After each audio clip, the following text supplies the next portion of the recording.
G'day guys and welcome back to another episode of the Build Insight podcast. This is episode 43, part 2 of our conversation with Chris from Primebuilt and Tim from Emerald Building Services. If you missed part 1, make sure you head back to last week's episode and catch up on that. Otherwise, tune in and enjoy the epised. I can see you nodding quite aggressive there, Chris, waiting for your turn. Nah, mate, I'm just, it's scary that the similarities that we go through and think, you know what I mean? Business can be lonely at times, can't it? We all 100%. We've known each other for a few years and you sort of have those conversations and you waiting for when you ask me the same question, obviously, and I'm pretty much just say, you can just say what it just said again. Yeah. So, yeah, we did the same thing. I sat my passive tradie course. I had to walk away from the pool in Fiji to go and do it. And avoid having any more beers. The old man got me for one. He goes, mate, you can have one to settle the nerves. It was it. So that was all right. But same thing. My right-hand man, or I suppose I'll put it, we went to trade school together back in the 1800s. And then he's been with me for, I think this is his 20th year maybe with us. Wow. Yeah, and he sat the course with us as well, which is good because we were partway through wrapping our first job with all the Pro Climber gear, and you might know that project, mate, out in Wheelers Hill. Right, you bought me brekkie for that. I think I am more than brekkie, mate.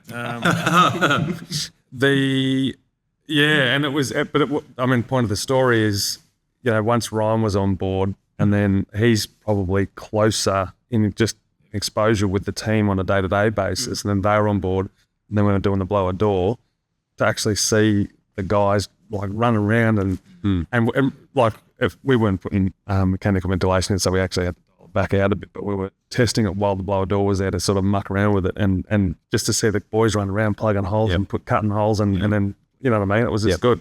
You see the difference, and one of those occasions that we got the reading we got, which we're all pretty happy with, and shot off to the establishment down the road for a Parmigiana. Parma? Yeah, whatever. So just checking, we've got Luke have a... You don't call them Parmies, do you, over there? You do. Well, yeah, we say it the right way. Yeah. There was actually, I sent Dean a photo, this is completely off topic, where a recent trip that I just did, we were at the Inamika Hotel, and they must get a lot of interstate travellers there. On the bar, there was 3 empty glasses, and someone had used a label maker, and they'd actually put what we call them in South Australia versus a schooner or a pint or a pot or whatever the hell. They'd labelled them properly so that the interstate travellers could name their beer correctly. We are off topic here, but a pint in Victoria is a proper pint. It's a schooner over in Adelaide. They're kidding themselves. Yeah. Anyway, back on topic. But I think what you're both saying there is, I think the blower door test stays on site. Some of my favourites now because it's that reward for execution, and you get better and better. And I probably mentioned this on a previous episode, but we just did a smaller 60 square metre architectural pool house, and it's got a lot of tricks to the build. It's not a straightforward structure, but our third year apprentice, who's the pennies dropped for Danny this year, and he's kicking ass. And he did most of that execution himself, and it got 0.35 air changes. And I was like, one of my proudest days of one of our guys. And he's just got a good future ahead of him. And I grabbed him at the start of the year. He's one of the first guys to come back early this year. And I said, mate, I'm going to just treat you like a carpenter. I'm not viewing you as an apprentice anymore. We went up and down a little bit for a month or two. And then he just kept going and going. And you can just see now he's got that belief. And I think the more time you put into guys, and maybe whether it's education or it's, an option to learn something new they haven't done before. One thing I do try and do a bit is ask certain younger guys, have they had enough practice at hanging a door or framing or pitching a roof? Because if they haven't, I want them on that next task to then get that experience. That's always when trade school drops. Yeah. Mate, honestly, I actually just had the opposite. We've done that much pitch roofing this year. I had the trade school teacher ring me so he just rocked up on site because he can't text you, and if I'm not answering a call, he can't just be like, hey mate. He rocked up and he goes, same apprentice, Danny's got to go to trade school to do a few days of pitch roofs. And I said, Phil, have a look at the jobs you're meeting him on. We've just done a massive 43-degree pitch roof. Boys have been roofing for 2 months. I'm like, you're telling me you're going to take my apprentice to learn to do a little deck roof in a factory when he's done this? And I was like, whatever, just take him. Do you guys do your trade schools over here? Do you do them out of these little models using a bit of like 40 by 12? Yeah, mate. Dummy rafters and stuff. I think they use like 90-45 proper stuff, but it's like on an eighth, like a frame, bed frame sort of thing. Yeah, but been no bigger than this table. Yeah, maybe just pitch something. Yeah, I've seen the mini model when I did trade school. Yeah, it was same thing with it, like apprentices. Like we've jumped through the different versions of apprenticeships, and we just sort of settled on on-site apprenticeships because it's just what they learn at trade schools, the theory, what they learn on sites, the real world. Like, and same thing. Like, modules will come up, stair building or pitched roofs or whatever, and it's like we do this stuff all the time, and they seem to be a bit more okay with it when you're not doing the on-site stuff. It's just like show them the photos, and because we document all of our jobs. Same with you guys. Got job files and the chats and stuff going on, and they're required to throw photos on when they complete tasks or halfway through tasks. A couple of times a week, they get reminders to do that stuff, and so there's just a full document of photo documents of the work that the boys have been doing, and they're the ones putting the photos on. So it makes it a lot easier to show compliance when your apprentices are the ones putting the photos on there. It's like makes so much more sense. For over 130 years, Bowens has been the builder's choice, providing a service that provides timber, hardware and innovative building products. And now we're helping you further with this wonderful partnership. We're proud to announce Bowens as our new premier sponsor, bringing you more of the insights that you love.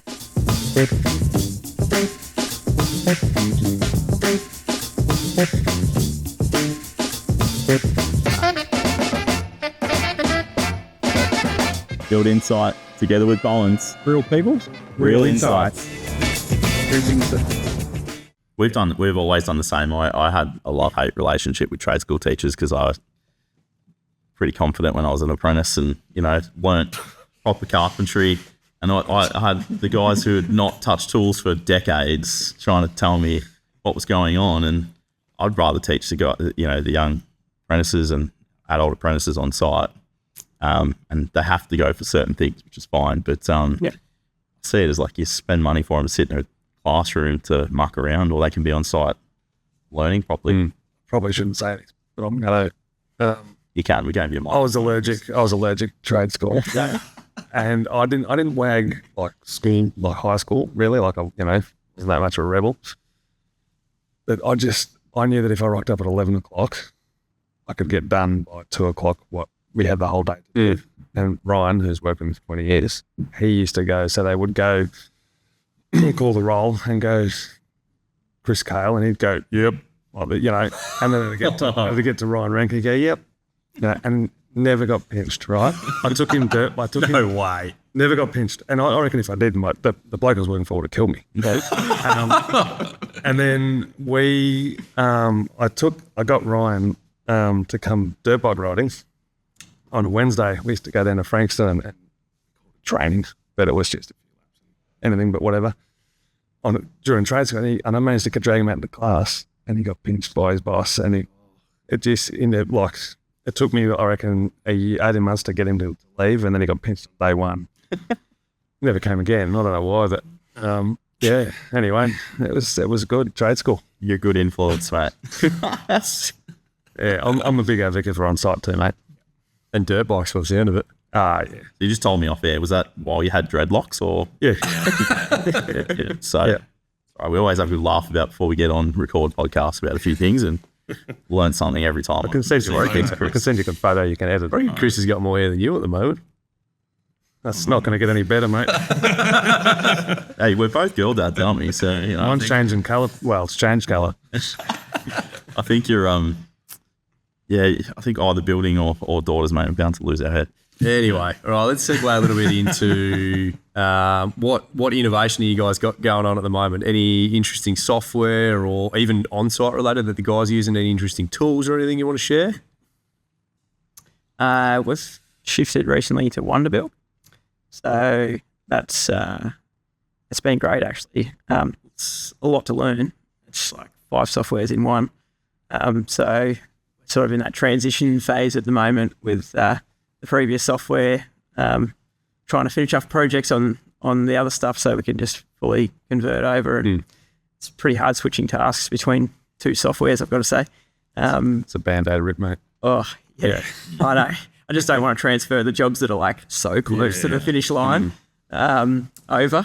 But that's probably the most recent change that we've probably made through updating software and trying to get our communication on the one space rather than having all the different wingers and all the different subscriptions as well that go with that, mind you. They all add up. Definitely. So it's nice to be able to just jump on there and track, and just easy to use once you set it up. And the team's great on there. Like, I mean, even this morning before here, I was just like messaging them like, how do I do this? I'm importing a job that I priced in that one, get it across. And they're just so responsive. It's great. I'm looking forward to actually being able to utilize it properly and start getting the checklists and stuff going for all the different stages, because just the other software just didn't have the ability to do it. Yeah, and it's just good giving Hashi a bit of stick every now and then. So he's fun. He's from WunderBuild, but yeah. Lovely plug here for our sponsors, WunderBuild. If you haven't checked out WunderBuild, go and check out. Well, mate, we were on it, and I was an early adopter with all that stuff. I was on another platform for a long time, and it took me a long time to get the team to sort of buy in and stuff like that. But yeah, we're definitely under WunderBuild well and truly now, and enjoying it amongst all the other stuff. Like, interestingly, just doing we've been checking some concrete quantities and things like that through ChatGPT and all that sort of stuff, just having a bit of a run at it. And it's not too bad. Not too bad. Well, watch this space, because there's a bit more coming with some other modelling content and stuff through our platform that we're working on as well. But they've been awesome. It's really funny. Like, it's the little things that I enjoy the updates of, and sort of got into Hashi, who's one of the main guys involved with WunderBuild. And I was just like, I'm one of those guys that like an emoji to kind of like cap off a message or just respond to a message. And they didn't have it to start, but now it's integrated into the chat function. So if I get a message through, I'm just like, thumbs up, like whatever. But it's good. It's good value. So yeah, who's from the 1800s? Hey, come on, mate. But no, guys, I think what's something else that's new in the industry that's exciting you, not so much tech wise, but is there a build trend or type of construction method that you're finding yourself getting more into? Because we've been detailing my own project lately, I've just sort of been trying to find that sweet spot between efficiency and cost. It's really weird being the client, I've got to say. It's been a really eye-opening experience for me going through this process, and just that, I guess, blindly being led by what the plans say versus, hey, I've got all these alternative options. I don't have to do a standard stick-built construction. I can look at a prefab option. I can look at long span floor joists for the lower story as opposed to your standard bearer and joist construction, because that's going to be way better for wrapping. And just being able to go through and critique every little stage of the project and price it in every different direction, something you don't have time for, probably because you just don't get paid for it really, to be able to go through and try and alter the plans. Like, I mean, I'm sort of the author of my own destiny when it comes to your own project, so you can change it as you will. I mean, it's going to cost me money to change it, but just being able to find that sweet spot, working through the different options and understanding that, I could do it this as SIPs if I wanted to, or I could prefab it, or I could, stick build it. What are the implications of that? Labor costs versus material costs. And so it's been a pretty interesting process being the client, but having the time to actually put into that and figure out what's going to be the best solution for me how's that going to work? Because that's not necessarily going to be the best solution for that type of project or this type of project. So probably just delving into that, I guess. It's been pretty interesting over the last sort of 12 months. Nice, mate. Dino, so I rocked up to site last week, got scratch bench tops, paint all over the windows. Let me guess, Lukey. No good? No good. And now we're spending big bucks trying to fix it. Mate, Goop Guys roll on a thick, peelable protective coating that saves your surfaces. And your budget. And your sanity, Lukey. Seriously, check them out. goopguys.com.au. Protect your job from the start. To agree with you there, I haven't done it for a few years, but just building your own house or a spec project of sorts, you're just looking at it from not a completely different angle, but you're sort of blending everything you know from one side, but you're putting on a hat. It can be daunting if you thought too hard about it, but you start to think a lot differently. To be honest, we saw it every time I've done it, and we've been lucky enough to live in a few houses that we've built, but every time I've done it, I would say that it's sprungboard our current offering because of our understanding better understanding from a client perspective to a degree. The last one, my wife she's not really into building. That she's not in the business unofficially, but she did great. And I have my reservations about it whether she would be good or not with it because she's like anyone, you don't visualize. She knocked it out of the park. She loved it. She goes, I'm not building another one because I've got no more ideas, but I'll get it probably. I don't know. That's probably not the question you're asking in terms of technology, but I think just getting that sort of alternate approach or view on things is probably the biggest shift that we've sort of seen, apart from the positive stuff. I don't know. It's more a mindset thing. Yeah. But it's certainly helped me service other clients because you sit there and go, it's a big house or it's a house, whatever you're building it. Yep, we're going to live here for 10 years, blah, blah, blah.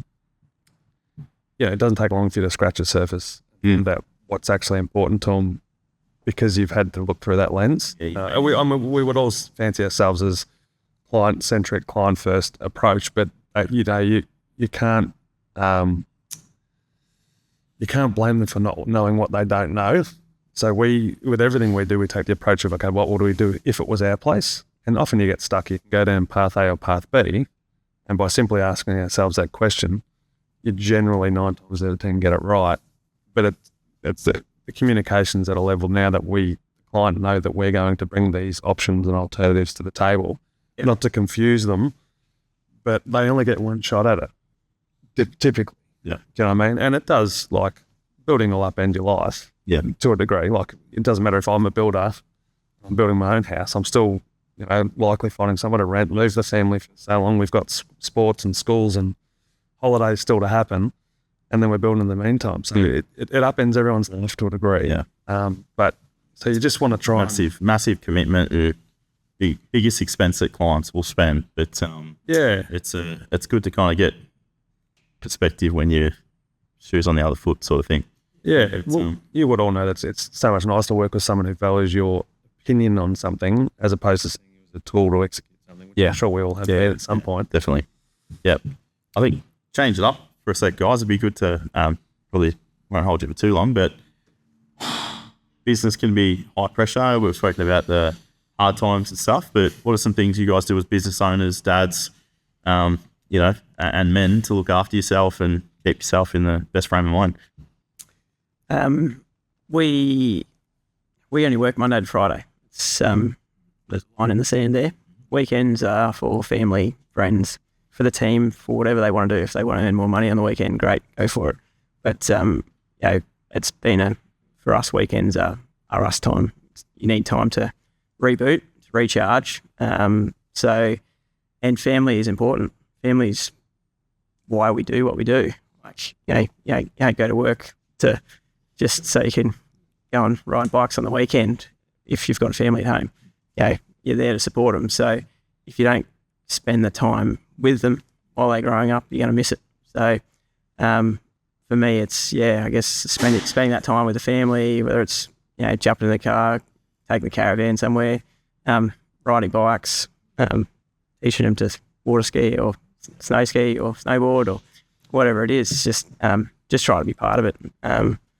And I guess like my son's preppy this year, so it's been a really interesting transition with that shifting to like school times and having to operate a business within the 9:30 to 3 range has been a really interesting shift this year, but it's been really really good to be able to be part of that, drop off pickup sort of scenario and get involved in their friends, families, and all that sort of stuff as well. So, I mean, for me, family's why we do it. So it's pretty important to set that time aside. And I mean, I do get caught out from time to time by my wife with being on the phone for work on the weekend, and she just reminds me, don't set that expectation because they'll abuse it. So, so having that support of my wife through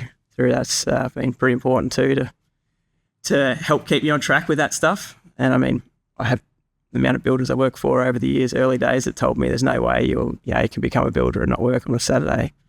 I haven't seen those guys for a while. Yeah, because like-minded people don't hang out together, do they? Well said, mate. I think that's really important. But you got to set boundaries and stick to them for sure. You, Chris? Takes a while for us all to learn that one. To be honest, I don't actually mind working a Saturday, but I think we all probably don't. But it's as long as that looks a bit different. Do you know what I mean?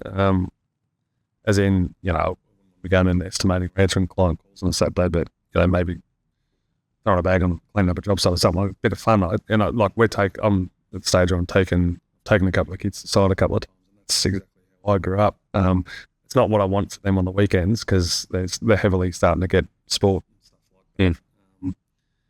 And that is why we do it, I guess. But yeah, just having those boundaries with phone and things and sort of just trying to avoid email stuff is a given. But I do probably battle at times to have the discipline to do stuff for you. And like I know you're a bit of a gym junkie, aren't you, mate? You don't mind frequenting, which is my space. Get away. Yeah, that's right. Yeah. So, you need that, and whatever form that is. Certainly don't do bike as much as I used to, but it's still in the shed, so there's hope. No, but same thing. Like we get away and do a bit of boating and what have you over the summer breaks, and folks are got a place up in the high country or on the lake there, and get up there a bit. And you can always look for a reason not to if you want to, but it's we in the last few years I've managed to not find reasons not to, and we've been up there a bit. So it's mate, you come home and it's like sometimes absolute madhouses, that, but it's a bloody joyous thing, isn't it? Run across the room and it's grass. So you can usually hear them in the driveway though before you open the door, but that's my guess anyway. So it's awesome, mate. I think that's what it's all about, definitely. Yeah, it is.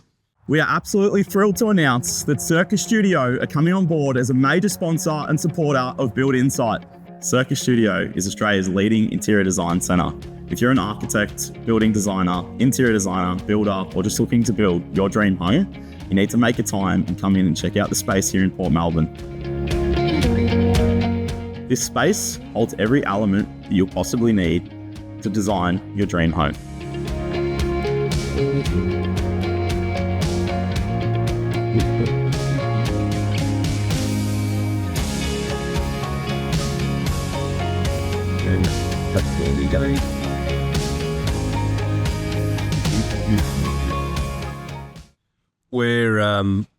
Where do you think we're heading, fellas? So there's a lot of talk. Obviously, one of the most common things that comes up is talk about changes to the National Construction Code and energy efficiency, all that sort of stuff. Do you think building's going to continue to get harder, or is there opportunities for builders? What's your opinion on the next 5 to 10 years? You already jump in there. I can see you. I reckon I would have said to you boys, I was like, maybe a few years ago that I thought I was hopeful that building is going to be in a better place in 10 years' time. This is going back a few years. Mm-hmm. And it will be certainly those who hang in and get to see that might reap the benefits, and hopefully, and I think it will still. I don't know if 10 years is Nostradamus stuff, but we're in a confused environment. The country needs more homes, apparently. They're not interested in fixing the way that we do them because that would be too hard and put the brakes on things. So that dog's going to hunt. They're literally just pausing the whole. We know that can be done better, but just ignore that for now and get on with it because that's what's fueling the country's, stimulating the country's economy, isn't it? Which needs a bit of stimulation. But yeah, look, I'd say, in speaking to Dad, I don't know, he doesn't know it all either, but he certainly went through tough times as well at times in his career. And he said, mate, this is normal. He goes, it's pretty rough at the minute though. And I think our generation, even the jokes that were going around before, I'm included in this one, we haven't seen it. My whole career has been in boom. Yeah. My whole career has been in boom. So we're seeing that it's, a bit of uncertainty now and been around for a little while. I think it'll pull through. I actually think that they'll get the numbers up through the volume stuff. And I do think it's that middle sector that'll probably struggle a bit. And then the people who've got sort of deeper pockets and will still do what they want to do. I feel like that's the sector that is probably struggling at the minute. And I know I'm not saying that anyone's a high-end builder or whatever, but some people certainly attest to be, but you don't have the privilege of just doing one type of work all the time, do you? It doesn't work that way. So I still think there's a little bit of water to go under the bridge there, Lukey, in terms of the industry just sorting out a bit of its shit, to be honest. Yep. I don't be controversial, but I don't think there's too many people advocating for the old builder out there, apart from Build Inside, of course. Yeah, I think they're we didn't pay him to say that. No. Yeah, I kind of agree that there's a lot of pressure on the building industry, and it was put on the industry and like with the payouts to try and boost things to get out of COVID rubble and things like that. But yeah, I kind of think the industry still is it's a building industry, but there's so many segments of the building industry. Volume builders, commercial builders, residential builders should be looked at completely different. But I think small businesses are the ones that are always going to wear a lot of the load, and hard workers and blue collar workers and stuff are really having a crack at the moment. And I think most builders would sit there and go, we're giving it all. And I know with the insurance side of things, like you've pretty well got to sign your life away if you're building insurance. People, and I don't think clients really understand that. Yeah, so, a builder invests everything to be a builder. So I think that's a, really well said little comment there, mate. But yeah, guys, I think we don't have much time left, but we've got a Friday arvo we're finishing off, and I'm going to go take Lukey out for a proper pint and a palmer. So we'll get moving. But guys, before we wrap up, we do a little segment called our quick fire segment. So it's going to be quick. This is going to test you guys. It's going to be quick fire. Yes. Right? Well, I think they're both pretty good at talking by the sound of it. So we're going to see how we go here, guys. But you want to kick us off, Lukey, and you can either take in turns or both answer. But yeah, I don't know whether they're both going to be able to answer this because it sounds like they're not on site. But anyway, favourite tool or gadget on site? Hammer. Real original, Tim. Well, you're probably right there. I've got to say it's my iPad these days. Yep. It is probably the main tool that I use on a daily basis. Rapid fire, mate. most underrated trade on a job. Carpenters. Yeah. I agree. Coffee or energy drink? Coffee. Worst weather to work in, hot, cold or windy? Wind. Yeah, wind. Dream client or project?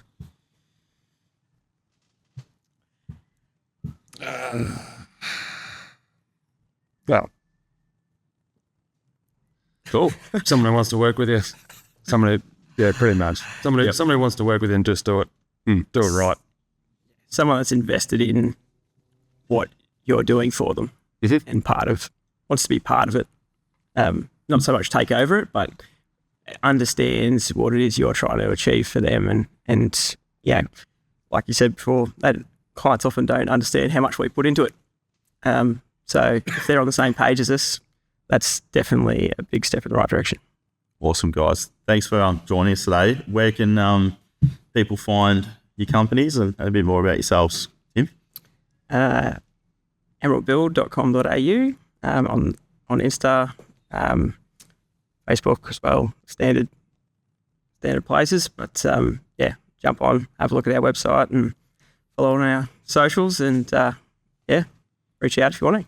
What about Primebuilt with the fancy new branding? Well, that's probably not that new now, but it looks cool. Due to do it again. Don't do that.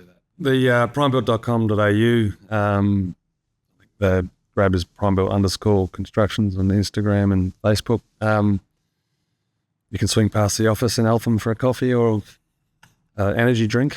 Let me know if you want energy drink. I'll have to go get some. But yep. That's it. Thanks for having us, boys. Good. Thanks for coming in, guys. Really appreciate your time, especially on a Friday afternoon. One last quick shout out, though. It has been an absolute pleasure to be here in the Circa Studio at Bowens Port Melbourne. These guys are definite supporters for us, and it's awesome to be able to set up in a space like this and bring guys like yourselves in here and record these podcasts. So, yeah, thanks to them. Guys. One more shout out too, mate. We've had a big day today. We've got man behind the camera over here. Yeah, go check out Michael from U2U Productions. He does all our media stuff for Build Insight and Backman Builders. And he's been working away today. So shout out to him. Absolutely saved the day. He's definitely taking the pressure off of us, that's for sure. Easy. All right, thanks, guys. Well, that brings us to the end of another episode. If you want to find out more about Build Insight, head over to our website, buildinsite.com.au. Over on the website, you'll find previous podcast episodes as well as links to our YouTube channel and Instagram. Hope you enjoyed the episode. We'll catch you on the next one. We just need to say a massive thank you to our sponsors and supporters. Without them, Build Insight wouldn't be possible. So to Bowens, Circa Studio, WunderBuild, Goop Guys, Callery Building, and Backman Builders, thank you very much. We look forward to seeing you again next week. Let's cue the disclaimer. I need to let you know that myself and the Build Insight team are in no way, shape or form qualified to give you personal or specific business advice. We strongly encourage you seek out the use of professionals for products or when you are making personal or business decisions. Everything discussed during the Build Insight podcast is our own and the guest opinion and personal experience and is of a general nature only.